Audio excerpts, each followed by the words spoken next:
up with her little one becoming an international pop star, a multimillionaire, and a happily married mother of two. She joins us tonight straight from the recording studios in Dublin. Will you welcome, please, lead singer with the Cranberries, Dolores O'Riordan.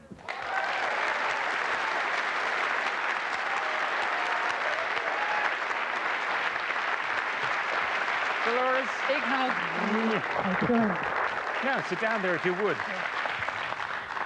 I got to ask you about that wonderful piece of jewellery. It's, actually, I bought it in Dublin last week. It's nice, isn't it? It's very nice, yeah. It's a little diamante thing. Yeah. Just saw it in a magazine, had to have it.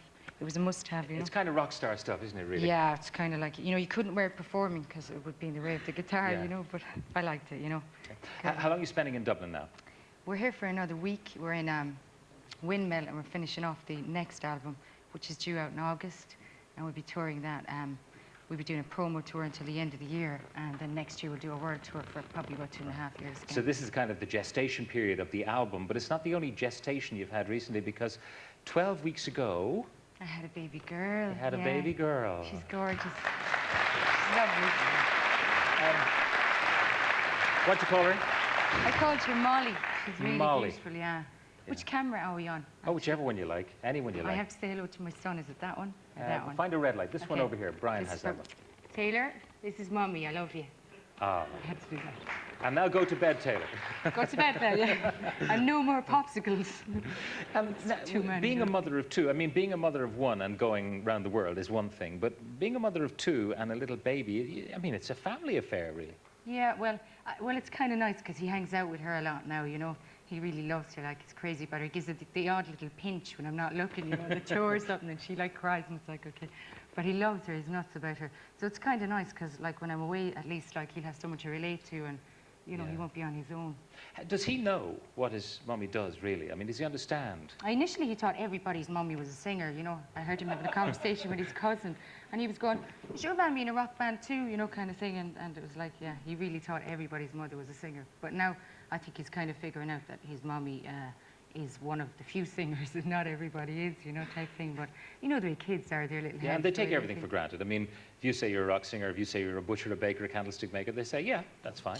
They don't get judgmental at an early age. Well, actually, I forgot to tell you, I'm a priest as well now. Oh, you're a priest? Do I call you mother or father? No. What you were saying about the nun thing.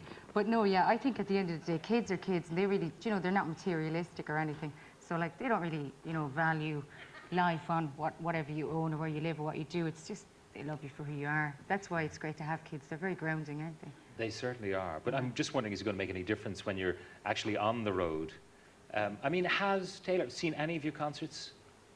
Well, I brought him to one or two, but he was small and he used to cry. It was too noisy for him, so I took him home and stuff. Yeah. But in a way, it's like, he gets a bit freaked out when he sees fans kind of mobbing me and stuff, so I don't really expose him to it.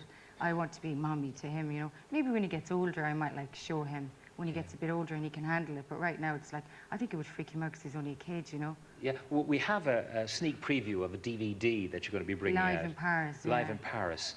And I just want the folks to have a look to see you in action in front of a, if you like, an alien crowd, not the home crowd, but crowd in Paris. Let's have a look at this.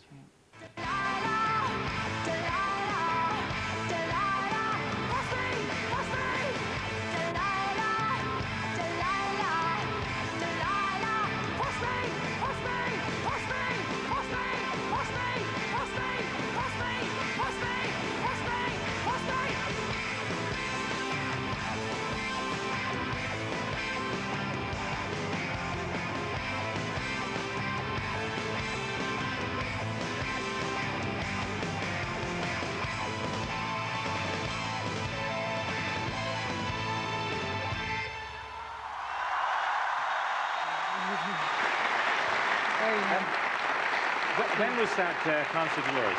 That was just last year. It was just 12 months ago, actually. 12 months ago. Yeah, so I just got pregnant shortly. I was just going to ask you, was Molly inside you when you were... She could have been, actually, to be honest. It was like, I found out now it was about 8 or 9 weeks, and I think I just come back from Africa, and I still had a ton of gigs to do, and I was like, oh my God, you know, here you go. I was delighted, like, but you know, you don't assume it's going to happen straight away, so... Sure. I was very lucky, you know. And also, you know, when you were prancing around the stage, if you were a bit more advanced in your pregnancy, you'd be wondering, you know, is the baby all right in there? Yeah, well, I performed up to about 14 or 15 weeks, and I remember You know, it was kind of like trying to put on my monitor belt, this thing you wear around you. My belly was getting big and my clothes had nothing to wear and stuff. And it was like, I didn't want anybody to know until I got to like 12 or 14 weeks, you know. So I was kind of pretending nothing, but towards the end it did get hard, you know, with the old, you'd be tired and stuff. Now, you've had kind of your ups and downs, you know, after, well, before the last album, there was a rest period because things were getting a bit tough, weren't they? Yeah, oh yeah, that's right. We disappeared for a while off the scene because, oh, I got a bit burnt out really, like I was kind of slogging myself, you know, and just work, you know, and kind of going on tour for periods of 1.5 years or 2 years, not coming back and living in buses, and then we got really big really quickly, and I guess I got kind of burnt out or something, you know. Yeah, but you have to take it when it comes because who knows if fame will knock on the door, your music's hot now, it might be hot again. You do, you got to grab it like when the opportunity is going, you know. But in saying that, I think when you get older as well, you kind of cop on a little bit more, you know what I mean? And I think as life goes on, and you know, there's different values for me, like friendship is very important, my children are very important, my family, and you know, I'm not really into the pop star thing too much. I mean, sometimes it's a bit of fun to go out and act the pop star and be a bit spoiled or whatever and enjoy it. But at the same time, you know, you have to kind of be a person too and, you know, keep your head focused on reality and, you know, stuff like that. Yeah. Last time we talked, you were actually selling your house down in Dingle. I presume you did sell it in the meantime. Yeah, we did. Yeah. Thank goodness for that. It was on the market for a while. Fascinating house. Oh, wonderful it's house. gorgeous, yeah. We built it like with all these different levels. It was mad. Like my husband's like this wild Canadian man. He's great, but he's got mad ideas. And he loves bars. Like we've 3 or 4 bars in our house at home now at the moment. There's a Cabana bar and there's loads of bars, you know. So the bar we had in Dingle had a fireman pole going down to it. So you'd walk into the house and there's this pole, you jump on it and you land in the bar. It's really cool. And I used to climb up the pole then as well. I was there, la la la, heading up the pole. But it was very So I nice. can understand why it may have taken a little while to sell, you know. It was a bit mad, like the whole make of it, and it was all different levels. Like from my bedroom, there was this like round window, and you could see the man lying down on Farraglicius, was it? Do you know that island? Yeah. Where Peg was hanging out, Blasket. You know, Blasket or something. Yeah. That's where Peg used to hang out, all right, yeah. That's right. Turns out, I learned recently the Peg, actually, people hate Peg from the Leaving Cert and all that. Turned out she was a gas woman. And someone actually told me that she used to have toy boys. Did she? Sure, Yeah. say so. So she wasn't as straight-laced as we are led to believe, sure. the same old Peg. Don't they say the Irish are like rabbits here? Aren't we all like that, really? We all have about 10 children or something. Well, so this is not the end with No, Molly. we're There'll be more definitely to up there come. with the Italians. Like, Yeah. oh, I'd say, I doubt it. I'd say I'll have a few more anyway. You know, 5 or 6. But I hope my husband's not watching this. He'll kill me. He's like, enough, Annie, enough. If he is, they're with you, darling. You know, that's Yeah. the intention. You've decided, though, to settle in Ireland, really. You're living down in Limerick. Yeah, it's really nice. Actually, I live next door to JP. He has a place JP over the road. McManus, Yeah. Istabrack this afternoon, last heard of Leopardstown. Fell. Yeah, he was going to win Bugger. too. He was cantering very gently to the last. Was he? Yeah, but Well, that's a anyway, tough that's one. one of those things. That's it. So you and JP hang out together? Well, no, I went to the that JP bash where he threw a bash and he raised like a phenomenal amount of money for charity. Yeah. He's a really good man. He does a lot of great work for charity and stuff, you know, and I admire that. I guess, like, you know, he's kind of well focused and he knows how to pull those things together. Would it be important for you, though, that the kids grew up in an Irish environment instead of maybe an American or... Yeah, it's funny. My poor son is like, he was born in Toronto, so I had to have Molly in Ireland then to keep it fair, you know. And my husband goes off and buys him the big maple leaf shirt, you know, the Canadian shirt. And then I come home with the big green and white one. And my child is like, what am I, a Paddy or a Canuck, you know? I'm like, what, you know? But it is important to you. I mean, do you think that the kind of values that you'll get... Of course, your folks are around your children as well. That's right. Like, my mum minds my kids all the time. And then, like, I have a buddy from over the road, like Mary Dett, and she, like, helps out and looks after the kids, too. And she's like a sister or something at this stage, you know. But it's very important to have people around you that, like, you can really trust. And if you do go away, then you've got super people watching your kids and looking after your, you know, your life. And, you know... Yeah, you kind of seem to have got it all together now. Yeah. You know, and maybe the children and Don, your husband, kind of have grounded you. Yeah, well, he's like nearly 10 years older than me, so he's a lot more experienced, really.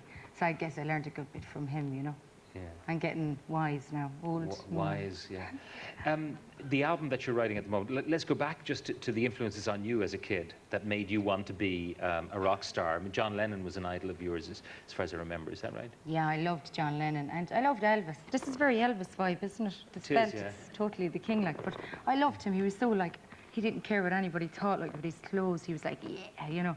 And he sang like an angel, that man. He had the most amazing voice. Like, my mum was pretty obsessed with Elvis too, you know.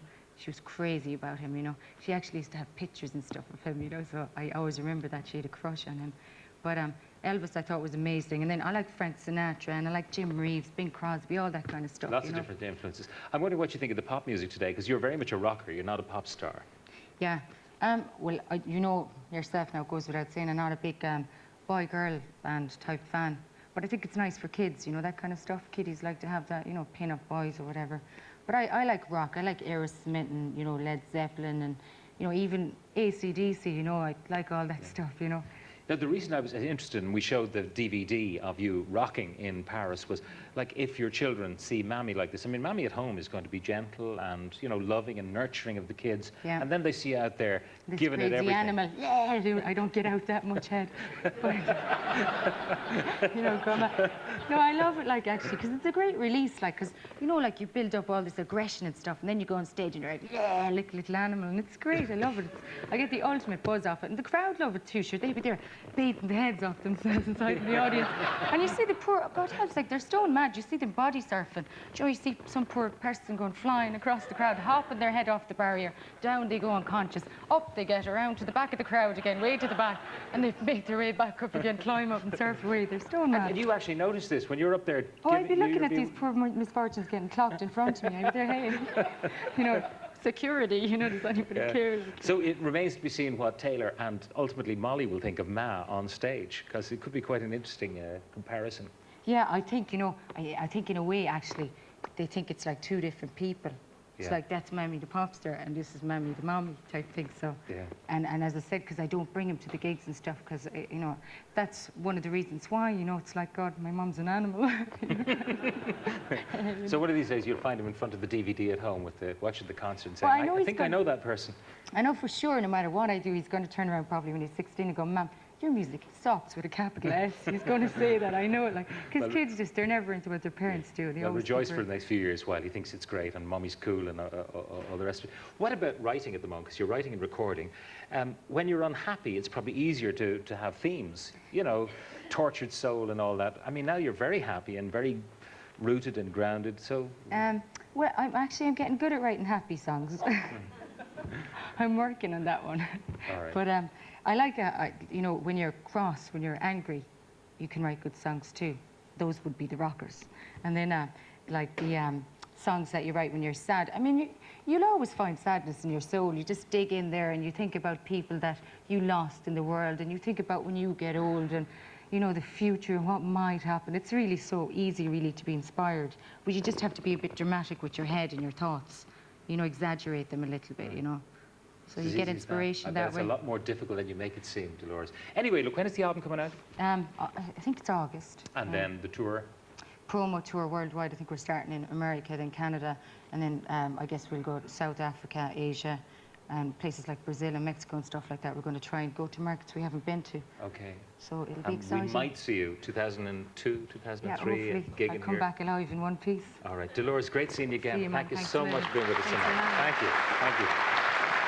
Okay. Yeah. Okay. That's the end of part one. Back in a couple of minutes. Thanks. Okay.